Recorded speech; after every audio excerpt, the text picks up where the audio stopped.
Companheiras da lida espírita, por favor, me perdoem se ecoar um pouquinho mais forte no ouvido. Nós recebemos a tarefa, por conta da primeira URI, para que a gente discorresse alguns pontos para a nossa reflexão no início da noite de hoje, sobre o capítulo 5º do Evangelho, Bem-aventurados os aflitos, com maior ênfase no item 3, que trata da justiça das aflições. Mas a gente não pode, penso eu, CPF e RG próprio deste encarnado, a gente pensa que a gente não pode discorrer sobre esse tema, sobre esse item da justiça das aflições, sem que a gente dê uma passada rápida, uma pincelada rápida sobre os demais itens desse capítulo 5, que inclusive a gente discorreu em outras casas espíritas, onde já estivemos por conta da tarefa da primeira URI. Acho que aqui não está funcionando o meu... Bem, vamos lá. É uma pena que todos não possam visualizar, mas a gente vai dar uma sinopsezinha do texto que está aqui. Está na Revista Espírita a afirmação de Kardec. Antes de fazer a coisa para os homens, é preciso formar os homens para a coisa, como se formam obreiros, antes de lhes confiar um trabalho. Em qualquer situação da nossa vida, em qualquer uma. Em se tratando dentro da lida espírita, nós precisamos conhecer o pensamento de Kardec, para podermos entender Jesus, para podermos destrinchar as mensagens alegóricas, um tanto fantasiosas para alguns, que estão contidas dentro do Evangelho de Jesus. Então, nós pensamos que nós não podemos começar um entendimento a respeito da doutrina dos Espíritos, principalmente por conta até do Evangelho, sem que a gente faça uma pequena catarse, um pequeno retorno às nossas lições lá de trás. Na questão 23 do Livro dos Espíritos, Kardec pergunta: que é o Espírito? Será que a gente está consciente, cada um de nós, da resposta dada pelos Espíritos superiores? Estamos conscientes disso? Diz os Espíritos, o princípio inteligente do universo. Cada um de nós, encarnados e desencarnados, é um princípio inteligente do universo, criado à imagem do Criador. Que imagem é essa? Não é a imagem do homem, da mulher, de um velho, como simplesmente retratou a história ao longo dos tempos. Não. Esta imagem é no sentido do amor, da criação, que está dentro do princípio inteligente, no processo de criação junto com o Pai Celeste. Então, entendendo que nós somos espíritos, somos o princípio inteligente do universo, nos faz parte integrante desse processo de construção permanente. Questão 24. O espírito é sinônimo de inteligência? A inteligência é um atributo essencial do espírito. Uma e outra, porém, se confundem num princípio comum que, de sorte para nós, é a mesma coisa. Então, dizer que inteligência e espírito são praticamente a mesma coisa, o mesmo entendimento, mas sempre recapitulando a mensagem dos espíritos superiores. Somos o princípio inteligente do universo. Certo? Eu acho que isso nivelado entre nós, para que a gente possa avançar rapidamente, também na questão 27 do Livro dos Espíritos, Kardec pergunta: há então dois elementos gerais do universo, a matéria e o espírito? Aí os espíritos respondem: sim. E acima deles, Deus.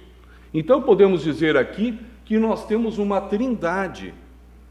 E, de certa forma, nós estamos contestando de forma didática e muito inteligente, dada pelos espíritos superiores, de que a trindade superior não é aquela concebida há séculos atrás pelas religiões cristãs primitivas, né?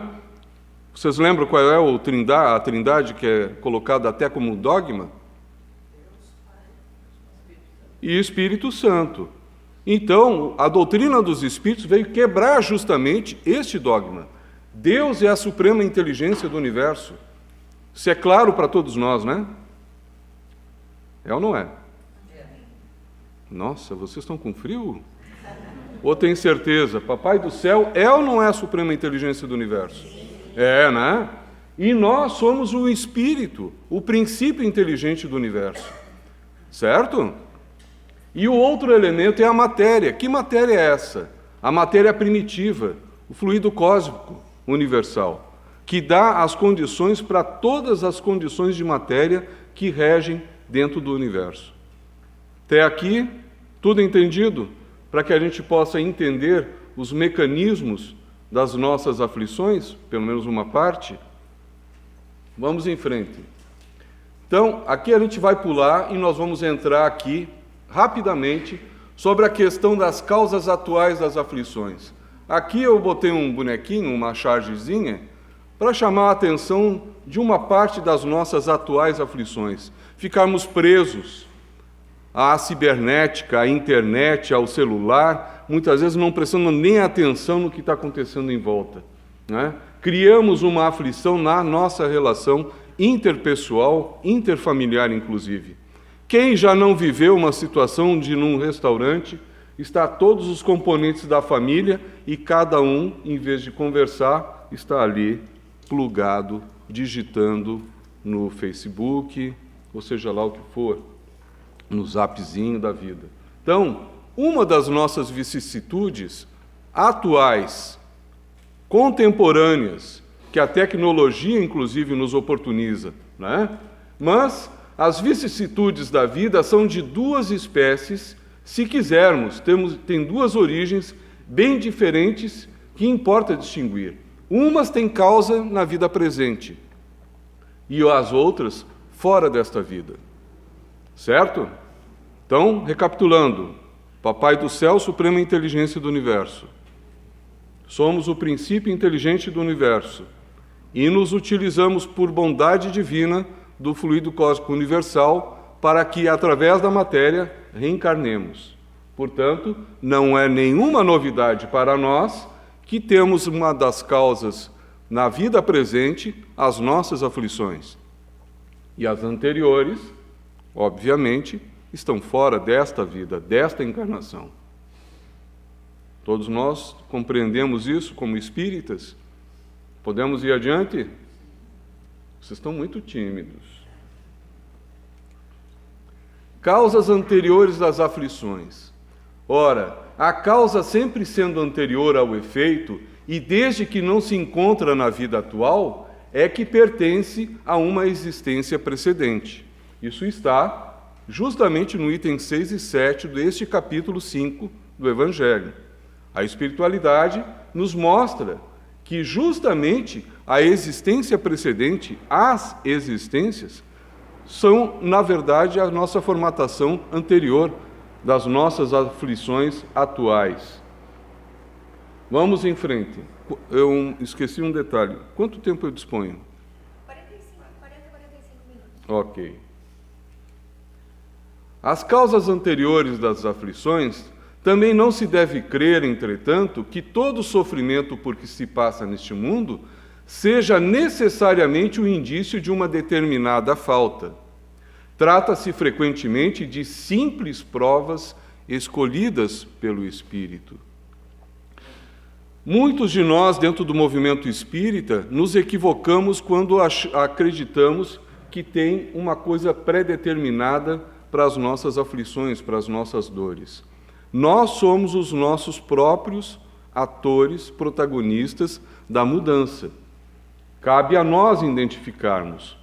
E tanto que, dentro da doutrina espírita, não tem nada fechado, a não ser a compreensão das leis morais. Né?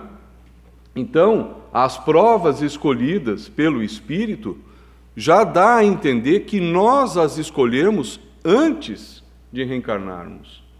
Quando temos condições psíquicas e emocionais, junto com os nossos maiores, os nossos espíritos benfeitores, anjos da guarda, os nossos guias espirituais, nos oportunizam, antes de reencarnarmos, justamente esta reflexão, para se a gente ver que condições a gente tem de enfrentar determinada escolha, para a gente reparar, não somente com as leis divinas, mas principalmente consigo próprio, diante da responsabilidade que criou nas multirrelações das multividas que já tiveram. Então, cada um de nós constrói o tempo todo, principalmente dentro do nosso arcabouço psíquico, na nossa mente, a maneira como nós pensamos, a maneira como nós nos comportamos diante das emoções que o mundo externo nos traz no dia a dia, as dificuldades. Então, todas as provas, elas são parte integrante da nossa própria escolha. Não é nada imposto pelo Criador. Não existe o castigo, não existe a punição. A interpretação do peso dessas vicissitudes muitas vezes nos faz trazer algumas questões atávicas, condições que aprendemos e que ainda não nos desprendemos culturalmente, totalmente, e impusemos a nós mesmos como se fosse um castigo, uma punição. Papai do céu não pune ninguém. Papai do céu é amor. Ele nos dá a oportunidade. Se nos equivocamos durante 80 anos numa existência, tem coisa mais prazerosa, digamos assim, mais consoladora, saber que a gente vai poder recomeçar, a gente vai poder partir de novo de uma estaca quase zero, para chegar e reparar, não somente com os outros, mas consigo mesmo, a sua própria consciência. Tem coisa mais inteligente do que isso, quando a gente percebe a bondade do Criador? Vocês já pararam para pensar? É claro que quando a gente está se confrontando com um problema de um câncer num familiar, num ente querido, quando estamos padecendo a dificuldade do desemprego, de uma doença incurável, que não necessariamente o câncer, a separação dentro da família, quando a gente se confronta com essas situações, parece que o peso das dificuldades toma um peso de castigo, de punição, e a gente chega até a perguntar: o que foi que eu fiz para merecer tal coisa? Se eu não encontro as respostas nas condições atuais, essas condições estão guardadas justamente nas nossas situações anteriores. Assim, a expiação serve sempre de prova, mas a prova nem sempre é uma expiação. E isso cabe uma reflexão muito séria da gente, porque parece que tudo que a gente sofre é uma expiação, porque justamente a gente não se conforma, não aceita com resignação, com clareza, de que aquela situação que a gente está vivendo é, antes de mais nada, uma prova para a nossa paciência, para a nossa condição de crente na bondade divina. Ora, se somos princípio inteligente do universo, estamos num processo de criação também. Isso a gente não pode deixar de ter em vista. O esquecimento do passado. Deus nos deu para nos melhorarmos justamente o que necessitamos e nos é suficiente. Que coisa é essa? É a voz da consciência e as tendências instintivas.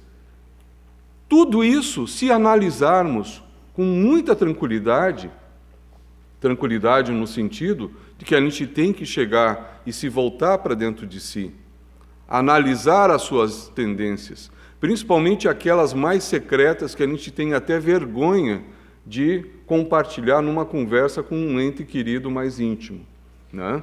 Aqueles pensamentos que muitas vezes nos vêm, que a gente praticamente não entende como é que aquilo consegue chegar na mente da gente. Aí, normalmente, associamos de que esse pensamento, essa energia mental, é proveniente de um ser humano desencarnado, que muitas vezes, supostamente, deseja o nosso desequilíbrio. Será que é isso mesmo? Será que não é, na maioria das vezes, é a gente que deixa a mente ociosa, receptiva às vibrações que justamente nos envolvem em todo o planeta? Porque os amigos aqui têm ideia do que seja um processo obsessivo bastante sério, severo, como um caso de esquizofrenia? Vocês têm ideia do que seja? Uma pessoa que não consegue dormir, relaxar psiquicamente, fica somente batendo numa coisa só? Acredito que a maior parte de nós aqui nesta pequena assembleia de encarnados, né, não deva sofrer de tal situação.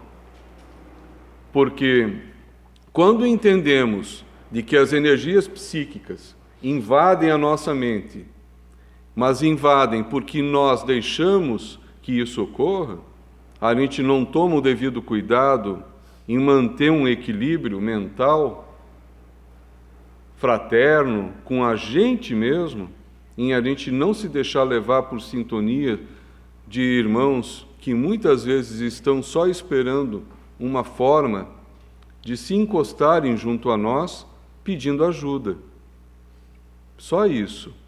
Porque cada um de nós nessa pequena assembleia que decidiu vir de casa por livre e espontânea vontade, sentar nestas cadeiras para ouvir alguém falar, é porque detém controle psíquico, controle emocional, harmonia interior, com capacidade, inclusive, de discernir aquilo que a gente fala, se é conveniente ou não. Estou errado? Vocês não vieram pressionados por alguém para vir aqui, não, né? Portanto, cada um tem uma forma de entender este nível de psiquismo, a energia mental. Kardec, através dos espíritos, nos diz categoricamente que a linguagem de comunicação entre os espíritos é o pensamento.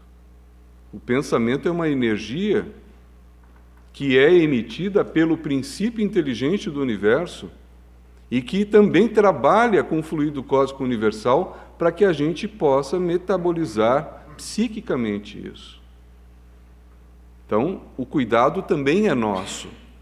E para que não venhamos a ter as nossas atuais aflições aumentadas, né, por desequilíbrio, por desesperança, temos que ter o nosso próprio cuidado, o nosso auto-clean, né, o nosso auto-processo de limpeza constante, psíquica.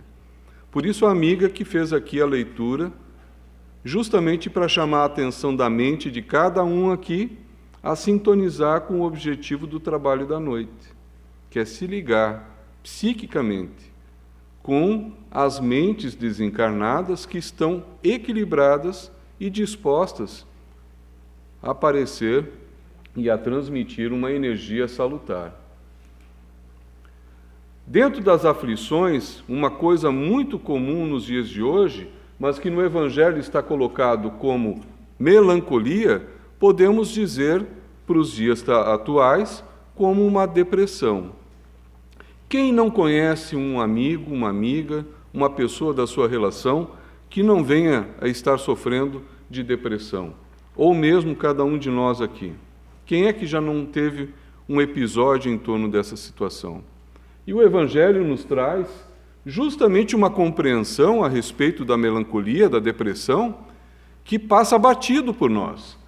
Sabeis por que, às vezes, uma vaga tristeza se apodera dos vossos corações e vos leva a considerar a amarga vida? É que o vosso espírito, aspirando à felicidade e à liberdade, se esgota, jungido, preso ao corpo que lhe serve de prisão, e em vão tenta fazer esforços para sair dele. Quando o espírito está consciente e quer se libertar de todo o peso das angústias que vive no momento da sua existência, vendo que não consegue se libertar disso, entra possivelmente no processo de depressão, a partir de uma tristeza profunda. E isso a gente não precisa fazer muita especulação Basta, às vezes, a gente pegar um bom livro de psicologia, uma boa revista de psicologia, para a gente entender quais são os mecanismos que nos levam à depressão. Não é somente a conjuntura política, econômica e moral que vivemos na nossa sociedade contemporânea. Há situações dentro de nós mesmos que nos levam a essa tristeza. Do que é que vai ser dos nossos filhos, o que vai ser dos nossos netos, o que vai ser de mim quando chegar a minha hora derradeira em que eu tiver que desencarnar? Será que eu vou desencarnar por câncer? Será que eu vou desencarnar atropelado num assalto? Como é que eu vou desencarnar? Tudo isso vai gerando uma porção de minhocas, né, na nossa cabecinha, e não nos paramos para pensar sobre aquele detalhe que a gente frisou no início. Papai do céu é a suprema inteligência do universo. Nós somos o princípio inteligente do universo. E estamos na conquista permanente desse processo evolutivo para superar essas ameaças que momentaneamente nos envolvem. Inclusive o friozinho que foi anunciado para hoje, né? Quem é que veio com casaco aí preparando o fim da sua aflição térmica quando sair ali? Se prepararam? Então, a loucura é uma das outras situações que leva à depressão, né? A depressão leva à loucura, pode levar a estados, salvo aqueles estados onde a criatura já se coloca à disposição da situação da loucura, como é o envolvimento com as substâncias psicoativas, né? As drogas, o álcool. É uma pessoa muito irascível, não sabe relevar, não sabe perdoar. É certo que a maioria dos casos de loucura se deve à comoção produzida pelas vicissitudes que o homem não tem coragem de suportar.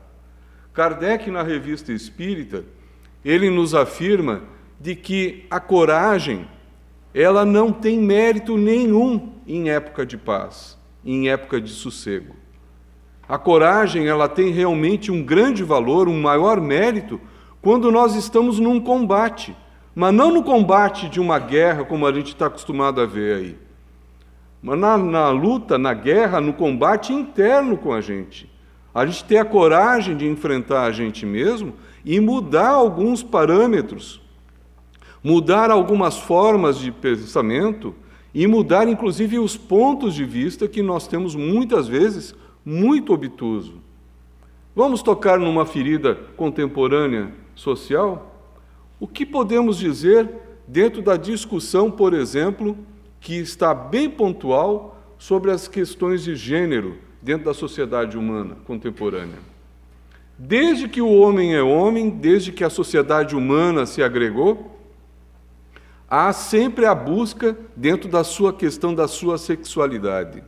Isso é do próprio espírito que ainda não evoluiu na sua condição dentro de gênero. O que dizer dos nossos preconceitos em cima das pessoas que têm uma orientação sexual diferente da nossa, do nosso comportamento social? O que podemos dizer e pensar a respeito disso, desses valores?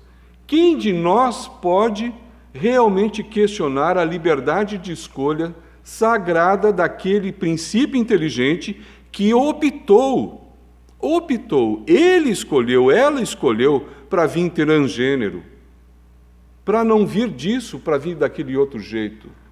Nós temos que ter a capacidade de entender e respeitar a atitude, a coragem desse ser humano que reencarnou para viver tal situação na matéria.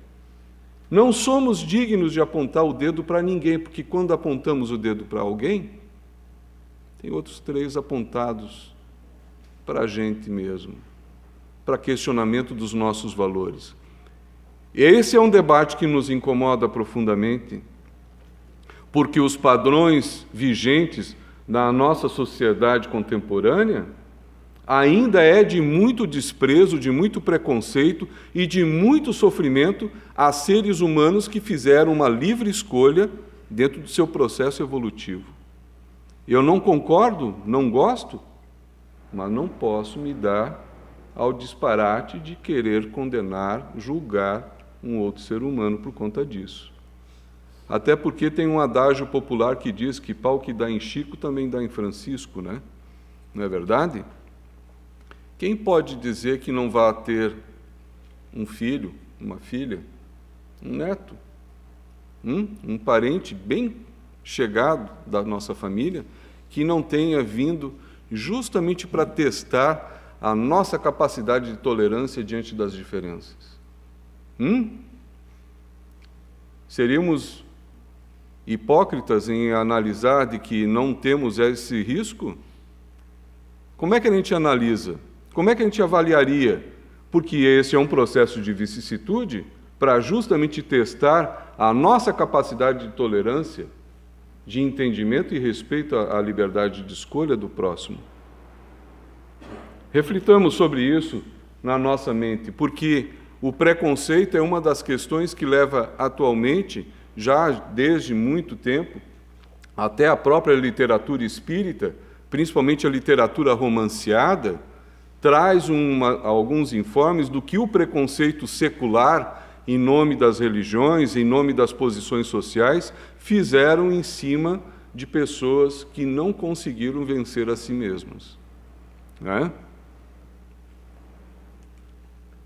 O suicídio, que é uma outra questão que nos leva à questão justamente da depressão, que nos leva a partir da loucura, levando isso considerado, aí descartando os processos das drogas, que também tem uma outra conotação, tem uma outra interpretação que a gente não vai se ater. Mas o Evangelho, nos itens 16 e 17 desse capítulo 5, Bem-aventurados aflitos, nos fala que a incredulidade, a simples dúvida sobre o futuro, as ideias materialistas, numa palavra, são os maiores incitantes ao suicídio e ocasionam a covardia moral. Com o Espiritismo tornada impossível a dúvida, muda o aspecto da vida. Por que torna impossível a dúvida com a doutrina espírita? Por quê? Vamos lembrar lá daquele tripé: Papai do Céu, Suprema Inteligência, Princípio Inteligente do Universo, e temos o fluido cósmico universal, que nos dá as condições da matéria, certo? Ora, se eu, como espírita, me dou conta de que eu sou o princípio inteligente do universo, preciso da matéria para poder evoluir reencarnando, não é cometendo suicídio, não é eliminando a minha existência física, seja de que forma for, que eu vou me livrar dos sofrimentos, das dores, das vicissitudes, das decepções, das angústias. Não é dessa forma que nós vamos conseguir. Até porque Jesus deixou um recadinho muito sutil, né? Bem objetivo, que a felicidade não é deste mundo, mas nós somos desse mundo, né? Cabe a nós fazermos o quê? Entender a extensão dessa afirmação do Mestre, né? Ora, se sabemos que a vida jamais acaba e que o corpo de carne e osso está aqui justamente como uma parte integrante do nosso processo evolutivo, até o nosso DNA está em processo de evolução. Vocês estão acompanhando o que a ciência antropológica descobriu, ainda há pouco, lá de uma menina de 13, 14 anos, que foi encontrada o fóssil dela, lá na antiga Sibéria? Descobriram de que o homem neandertal, com mais uma outra raiz do Homo sapiens, se cruzaram e criaram um sistema híbrido de um outro ser humano. Então, vejam bem, se naquela época, né, houve essa cruza para que pudesse ter tudo isso de mudança, muitos de nós aqui é um Homo sapiens até com características de neandertal e nem sabe. Se bem que tem um vizinho meu lá que parece um neandertal mesmo. Às vezes ele perde a paciência até com as panelas, sabe? Mas a gente continua num processo evolutivo, mesmo biológico. Estamos em mudança. Algumas pessoas, inclusive, que são soropositivas da AIDS, hoje não procuraram tratamento e conseguiram estar ainda imunes, porque o próprio organismo delas trabalhou de uma outra forma. Tem uma coisa acontecendo entre nós. Tá? Então, todo esse processo de conhecimento nos torna justamente a dúvida algo inadmissível. Quando passamos a compreender de que somos o princípio inteligente do universo e que estamos num processo evolutivo, a dúvida acaba. Até as dores, a compreensão do que as dores fazem para nós, momentaneamente, ela acaba. Mas aí vão me dizer, né, por que inventaram a morfina e o midazolam, né? É importante para aliviar a dor. Mas a dor física, aquela que é provocada. Nós podemos provocar e deixar de provocar a nossa dor moral. E a dor moral do nosso próximo. Nós podemos aliviar. E quando fazemos isso, praticamos justamente uma assertiva dada pela espiritualidade por Kardec, que é, fora da caridade, não há salvação. Então, aliviar a dor dando uma ampolinha de morfina diluída para aliviar aquela dor de uma amputação, de um câncer, de uma queimadura, é uma coisa. Mas você chegar e sentar do lado do seu próximo, percebendo que ele não está legal, e você dedicar a sua atenção emocional, psíquica, a se envolver com aquela pessoa, é uma outra questão. O espírita tem, assim, vários motivos a contrapor a ideia do suicídio, a certeza de uma vida futura. Não vamos perder isso nunca de vista em nós. Tem aqueles que também identificam as provas voluntárias, né, os verdadeiros cilícios, como encerra justamente o item 26 desse capítulo. Perguntai se é lícito ao homem abrandar suas próprias provas. Essa questão equivale a outra. Olha só a questão. Aquele em que um espinho entrou, é lícito a ele retirá-lo? É lícito aquele que se afoga salvar-se? Conseguem perceber de que quando a gente percebe de que nós precisamos fazer algo energicamente em nós, compreendendo a bondade divina, que a gente tem que chegar e fazer algo realmente, extremamente, muitas vezes, que exige de nós uma atitude drástica na nossa vida, de mudar, inclusive de companhias? Quando nós começamos na doutrina espírita, nós tínhamos uma vivência por dentro das drogas. E eu lembro que alguns amigos da época não entendiam o porquê a gente fechava a porta e a janela para eles. Muito tempo depois, eles vieram querer saber, mas de uma outra forma, por que a gente deixava de falar com eles. Justamente porque a gente queria ter condições internas para enfrentar a si mesmo e saber dizer não quando a droga vinha bater na porta da gente, para tirar justamente do equilíbrio, da harmonia que a gente estava tentando construir. E isso, muitas vezes, pode parecer que a gente está criando o nosso próprio sofrimento. As provas voluntárias, que muitas vezes até nós criamos na presente vida, sem muitas vezes ter feito a verdadeira análise, muitas vezes não traz um proveito realmente salutar para a nossa existência. Vocês lembram aquelas penitências que são descritas aí pela literatura, inclusive romanceada, espírita, que retrata como, por exemplo, a abadia dos beneditinos? Quem é que já leu esse livro do Conde Rochester? Lembro lá que tem uma passagem que os monges, dentro das suas celas, né, a cela era o seu quarto de dormir, e não era uma suíte, viu, pessoal? Não tinha ventilador, não tinha ar-condicionado, não tinha camareira, não tinha nada disso que a gente hoje tem aí. E eles ainda pegavam o roupão, baixavam, pegavam lá um flagelo e ficavam se macerando, se machucando, né? Justamente para tentar se penitenciar dos maus pensamentos que identificavam dentro de si. Esse tipo de prova, ainda que viesse a trazer algum tipo de benefício para eles, comprovadamente não trouxe nenhum tipo de processo de melhora real. porque muitas vezes isso descambava em crimes hediondos que são relatados no próprio livro. Fica a recomendação, mas para ler um livrinho desse, converse com as duas irmãs ali que estão acenando a cabeça, que já leram, para vocês terem uma ideia, tá? Porque é um livro que retrata uma questão de amor, de preconceito, de uma época extremamente difícil da humanidade, que trata sobre o amor negado ao outro. Então, vamos voltar agora, propriamente... Opa! Invadi um outro campo. Vamos voltar aqui.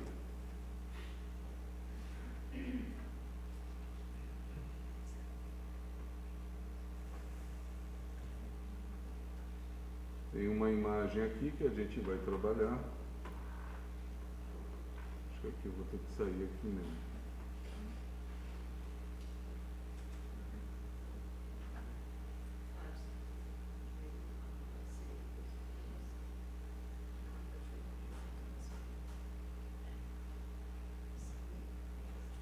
Está conseguindo? Me ajuda? Não, está aqui. Vamos voltar então aqui para justamente a gente fazer o nosso fechamento em torno desta lâmina aqui. Então, a justiça das aflições. Somente na vida futura podem efetivar-se as compensações que Jesus promete aos aflitos da terra. E aflitos da terra somos todos, sem distinção, inclusive os desencarnados que estão junto de nós, e inclusive aqueles que fazem parte do nosso contexto familiar, os filhinhos, né, os pais, os sogros, sem distinção alguma. A fé no futuro pode consolar e infundir paciência. Destacamos aqui pode, porque a doutrina espírita, a partir da compreensão das obras fundamentais básicas, nós vamos conseguir compreender com muito raciocínio, com muita reflexão, de que ela não é uma doutrina estanque, ela não é pronta. Nós precisamos aprontá-la e elaborá-la dentro de nós, na nossa compreensão, no tempo proposto ao que nós estamos vivendo. Então, a fé no futuro pode consolar. Os budistas têm fé no futuro, mas ainda assim encontram um ser humano, um ente querido, presente numa lesma. Não pise na lesma, ali pode estar a sua mãe. Para alguns que não conhecem os princípios que tem dentro da doutrina espírita, vai soar, não entendi. Então vamos tentar explicar rapidamente. Jamais um espírito retroage no processo evolutivo. Ele não vai estar presente numa lesma, numa formiga, numa mariposa, num elefante, ou muito menos ainda numa baleia. Não.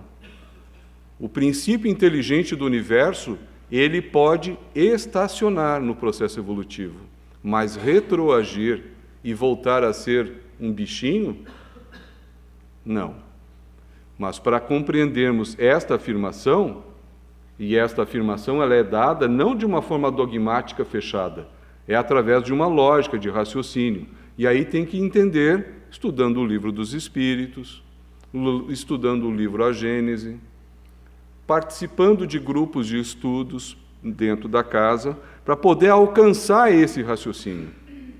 Uma vez que o espírito não retroage nunca. Então, nós podemos buscar. E isso, por que a gente bota, os espíritos botaram pode consolar? Por que pode e não afirma categoricamente? Porque deixa na liberdade de escolha, no livre-arbítrio de cada um de nós, a atitude de coragem, de realmente se envolver com isso e compreender. Na doutrina espírita, nós normalmente procuramos dizer e afirmar de que nós não acreditamos, nós não fomos forçados a crer em alguma coisa. Nós sabemos isso. Quando uma mãe de família vai e cuida, dá os primeiros cuidados ao seu filhinho recém-nascido, ela aprende, mas vem instintivamente fazendo aquelas atividades e depois aquilo quase que vai de olho fechado. Mas e ela faz com tal segurança, por quê? Porque alguém fez ela acreditar que é daquele jeito? Não, ela sabe que é assim. Então, crer é uma coisa e saber é outra. Então, quando eu sei que eu sou o princípio inteligente do universo, a fé no futuro é uma condição essencial para mim, é lógico. Eu não tenho que duvidar, eu não tenho que questionar. Essa certeza me faz ter fé diante do futuro que me aguarda. Hoje eu estou num corpo de carne e osso de gênero masculino, amanhã eu posso vir no gênero feminino. Ou se eu ainda tiver algum tipo de problema do meu atavismo, das minhas recuperações do passado, posso escolher muito livremente a condição de transgênero. Que importância tem? O espírito não tem sexo, não é? Vocês sabiam disso? Que bom. Estão todos, então, preparados para irem desencarnar neste momento e fazerem um sarau de preparação de 30, 40 anos na espiritualidade, consciente daquilo que vai viver na sua próxima existência. Tem acordo? Não tem acordo, né? Ninguém quer desencarnar ainda. Tem praia para esse verão, né? Mas não explica essas anomalias que parecem desmentir a justiça divina, né? A falta de paciência. Entretanto, desde que admita a existência de Deus, pessoal, a gente não tem que estar lembrando de Papai do Céu somente nos nossos momentos de sofrimento, de dor, de penúria, de doença grave. Não. A gente tem que lembrar dele, inclusive nos momentos em que a gente tem equilíbrio, tem saúde, tem tudo, né? A gente costuma dizer que a felicidade da gente está normalmente ligada ao bem-estar material. Traz uma certa segurança, mas do mesmo jeito que vem, do mesmo jeito vai. É uma questão de tempo. Hoje estamos aqui conversando, mas quem é que pode dizer que daqui a pouco a gente não contraia uma infecçãozinha e vai embora? Faz parte do planejamento. Então, esse planejamento, se a gente tem consciência que tem Papai do Céu, que é a suprema inteligência, somos o princípio inteligente do universo, temos o fluido cósmico universal, a matéria, à disposição para podermos evoluir, temos essa consciência. Então, por que a gente vai ficar se perdendo com tantas dores? Está certo que a conjuntura agora nos aponta aí um processo eleitoral aqui no Brasil, né? Estamos vivendo, inclusive, agora, como país, como nação, a situação dos irmãos que estão vindo foragidos da Venezuela, pedindo abrigo aqui, como foi também os nossos irmãos do Haiti, quando teve lá o tremor de terra, e por aí vai. Então, estamos todos agora tendo um outro tipo de exercício fraterno, né? Vamos conviver com maiores diferenças. Então, isso faz parte do nosso processo de crescimento, em que as vicissitudes, as dificuldades daqueles irmãos que estão vindo da Venezuela para cá, e outros tantos, né? A gente manter a atenção sobre o que é que o Evangelho de Jesus nos recomenda. Muita paciência, cautela e, acima de tudo, fé no nosso Pai Criador.